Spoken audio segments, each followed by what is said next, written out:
নমস্কার। আসন্ন বিধানসভা নির্বাচনের জন্য বিএলওরা প্রত্যেক ভোটারের কাছে ভিআইএস বা ভোটার ইনফরমেশন স্লিপ গিয়ে পৌঁছে দিচ্ছে। এই ভোটার ইনফরমেশন স্লিপ এগুলি কি ভোটারের শনাক্তকরণ নথি? অর্থাৎ ভোটার কি ভিআইএস নিয়ে আপনার বুথে গেলে তার ভিত্তিতেই আপনি তাকে ভোট দিতে দেবেন? এই ভিআইএস এ ভোটারের কি কি তথ্য উল্লেখ থাকবে আসুন আমরা জেনে নিই। দেখুন, এটি একটি ভোটার ইনফরমেশন স্লিপ যেটি বিএলওরা বাড়িতে গিয়ে হয় ভোটারের হাতে অথবা তার পরিবারের কোনো সদস্যের হাতে দিয়ে আসবেন। এই ভোটার ইনফরমেশন স্লিপে আমরা যদি লক্ষ্য করি, ওই ভোটারের পার্ট নাম্বার এবং সিরিয়াল নাম্বার উল্লেখ থাকবে, বিধানসভা ক্ষেত্রের নাম, রাজ্যের নাম এগুলি উল্লেখ থাকবে, যেমন রাজ্যের নাম পশ্চিমবঙ্গ বিধানসভা নির্বাচন ক্ষেত্র 253 বড়জোড়া।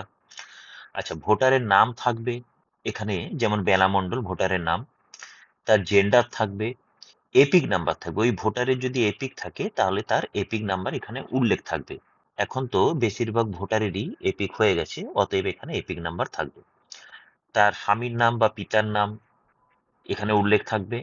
পার্ট নাম্বার এবং পার্টের নাম এটা উল্লেখ থাকবে, যেমন এখানে পার্ট নাম্বার 205 এবং ওই অংশের নাম হচ্ছে সুবর্ণতর প্রাথমিক বিদ্যালয়। সিরিয়াল নাম্বার থাকবে, মার্কড কপি অফ ইলেক্টোরাল রোলে ভোটারের সিরিয়াল নাম্বার কত সেটাও দেওয়া থাকবে। পোলিং স্টেশনের নাম দেওয়া থাকবে। আচ্ছা, এই ভোটার ইনফরমেশন কখন আপডেট হয়েছে সেই তারিখ থাকবে, সিইও ওয়েবসাইটের অ্যাড্রেস থাকবে, সিইও এর টোল ফ্রি নাম্বার সেটা দেওয়া থাকবে। আচ্ছা, এবং ডিস্ট্রিক্ট ইলেকশন অফিসারের হেল্পলাইন নাম্বার দেওয়া থাকবে।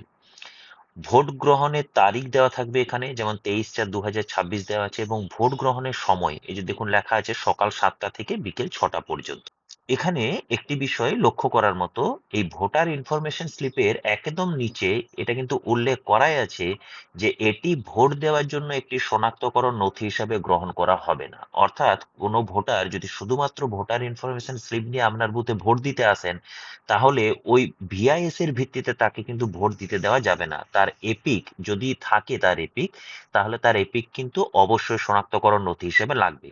আর যদি তার এপিক না থাকে তাহলে আমাদের যে অল্টারনেটিভ ডকুমেন্টস বলা আছে কমিশনের তরফ থেকে, সেই অল্টারনেটিভ ডকুমেন্টস দেখে আপনি তাকে ভোট দিতে দেবেন। কিন্তু শুধুমাত্র ভিআইএস এর ভিত্তিতে কোনো ভোটারকে ভোট দিতে দেওয়া কিন্তু যাবে না।